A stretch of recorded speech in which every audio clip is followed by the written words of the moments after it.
Alright. I've actually been away for a while. First I was helping with a study, then I was traveling. Finally I'm back. I'm finally getting a video out. I actually enjoy making these videos more than I thought I would. Although I enjoy the writing and the drawing a lot too. Making the videos and actually just putting stuff out there is a much more engaging experience than I thought it would be. I've actually been sitting on this recording for a while. Probably about a month at this point. It's just I was gone for so much time. I wasn't actually able to actually get much done outside of actually the raw drawing and writing itself. I'm still thinking of a place where I might start uploading the story itself. I might just go ahead and do it on Substack, but I don't know enough about that platform, or just the sort of thing in general. Someone was like, "Oh, you get beta readers, right?" And it's like, okay, I'd like to get beta readers. That would be cool, but it's also, the story is not done. It's still very much in like rough draft or first draft or whatever. It's I guess I'm like at the midpoint, about to hit the midpoint with it. So it's coming along. I'm enjoying it, and it's fun drawing the characters. Just kind of like at least approximating them in my mind on paper, digital paper, as close as I can. Today's video is that's Reinier. I just started drawing Reinier, and Reinier he's you can see Owen down there. He's got the long mane, the long hair. Owen himself is like 6.5 feet tall. He's a big guy. Reinier is not a lightweight though. He's like 6'4", 6'3", something like that. He's still pretty tall too. Of the two of them, he's the much quieter one. He's a quieter guy. He's the augur. He's the one with the foretelling powers. Aiden, she can read minds.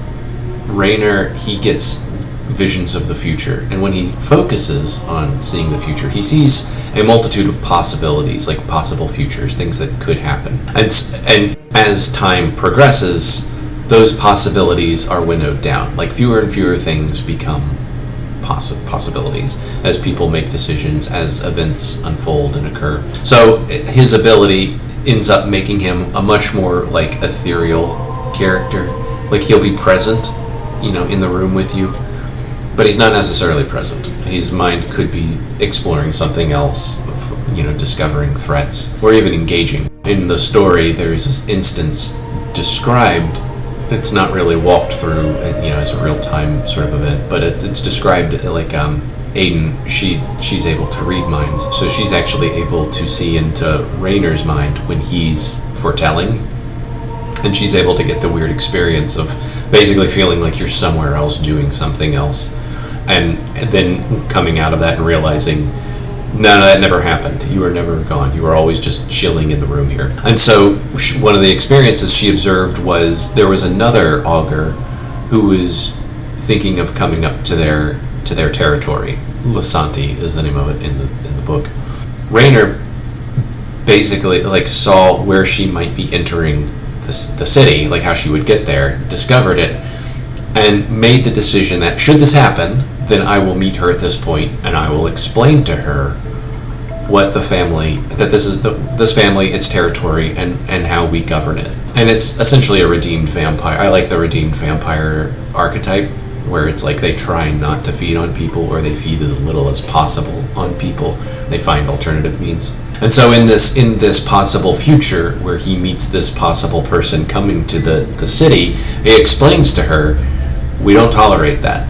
We don't tolerate people coming here and then just leaving a few missing persons account in their wake and moving on.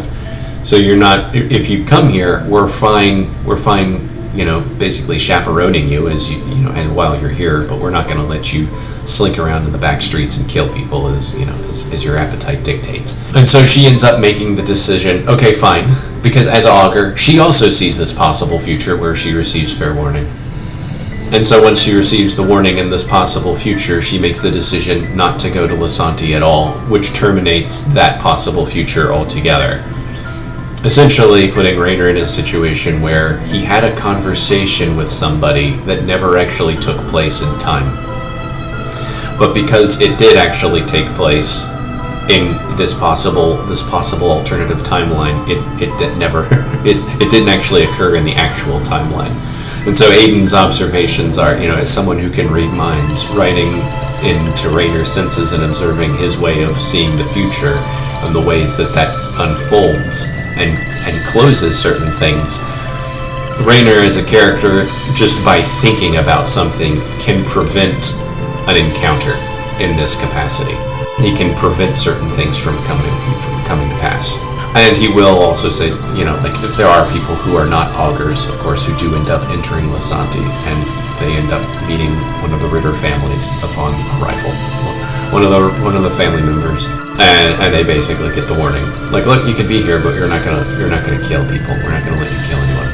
So Reinier, as he's a bit of an oddball, an odd character. He's a space cadet. He's in his mind a lot, but he's also like a very like calm and relaxing person. And one of the things I was thinking was like, I don't know how many people saw the Watchmen movie from like 2009, like 800 years ago, when Dr. Manhattan, in that he's somebody who can see like possible futures. He's that blue glowing guy, and he has the way he looks at things it's like they're not there. It's described as like the way he sees things or the way he's watching things. It's as if they're not actually there. He's not actually seeing things in real time. And Reinier can fall into that too, where it's like he can be there, but he doesn't feel like he's there. He doesn't feel like he's in the room presently interacting with you. So he's a character. As far as characters go, I like him probably more than Owen, because I have probably more in common with him. I can't tell the future. I'm just a space cadet, and I sometimes forget what I was doing. Like, I'll walk into a room and think, why did I do this? What am I here for? Why did I leave? Right? Like, what I need, and then I go back. I can't remember, and then I go back and I sit down. And I get back to work, and it'll be like 5 minutes later. I'm like, dadgummit, like I forgot I was gonna get my wallet, or I forgot where I put my phone, forgot where I put my car keys. So I can sympathize. I just don't have like a incredibly useful superpower that can justify these frailties. I just kind of have to deal with it.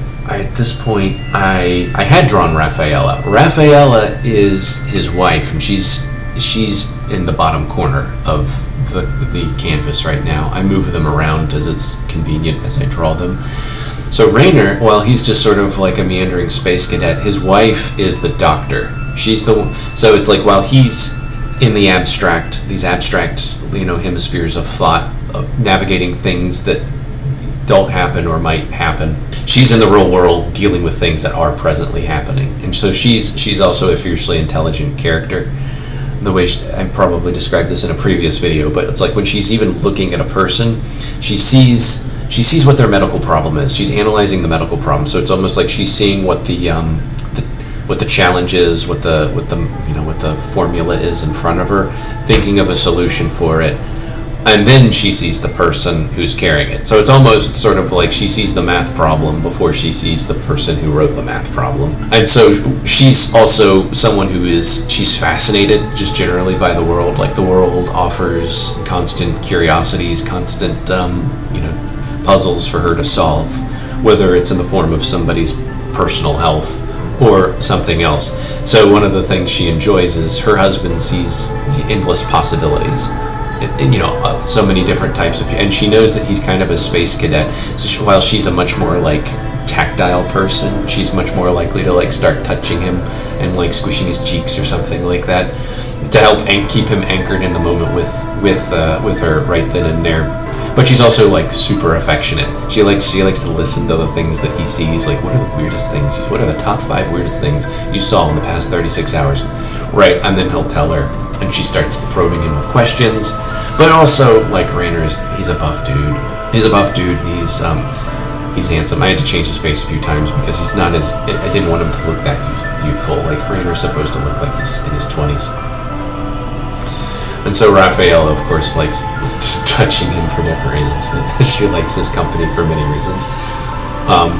In addition to just being a very companionable and understanding character. Like, he's seen enough stuff between things that actually do come to pass and endless hypotheticals that don't come to pass.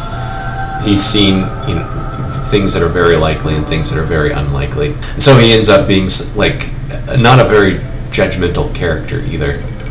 Like, he can kind of understand, like, Aiden ends up being the most judgmental. Raffaella is somewhat judgmental because, if she's in the business of solving problems and somebody, health is a complicated thing. You can tell people, like, I've known doctors who will tell me things like, yeah, I keep getting this patient who has these health-related problems due to his diet, right? And it's like, and I can keep telling him over and over and over again, you need to eat healthier, and he knows, but he doesn't. It doesn't change anything. So it's like, he already knows what the outcomes are going to be. He already knows what, the problems are going to be. It doesn't matter if you can solve it or prevent it. If the other person doesn't care, it doesn't really matter. So there's frustration, I know. I tend to think of Raphael as the sort of person who it's like, okay, she's centuries old. She's seen, countless people die, like, of all kinds of causes. So she could just be like, well, I can only solve the problem. I can't make you implement it. I wish everyone the best of luck in navigating this complicated thing we call life. So Reinier is he's seen things that he also fully doesn't understand, like things that almost feel like the universe itself was coming to a decision that it backed away from, and he doesn't have a context for fully understanding or appreciating what's going on there. And there are vampires and werewolves and things like that in this story, but it's, because these are supernatural creatures, they basically know that there's more than just, the basic concrete cause and effect reality. There's other things going on there that can't fully be understood. How is it that the dead live, right? How is it that these undead vampires are still interacting and functioning as if they were living things, stuck in time, immune to time in many ways, immune to many of the influences of the real world? So they know, the idea is like, oh, you have to have a scientific understanding will explain anything and everything is not. I think that's an error of modernity. But if you're an undead monster, you're like, that's an error. That cannot be true. And so Reinier perhaps more than the other. Well, Claire probably sees a whole lot more than Reinier does, but his way of seeing endless futures, endless potentials, it ends up leaving him in a space where it's difficult for him to judge. He's slow to judge. He can judge when it comes right down to it, but he's seen like so many possibilities that he ends up becoming a character who doesn't jump to a conclusion or jump to a hard judgment as other characters might.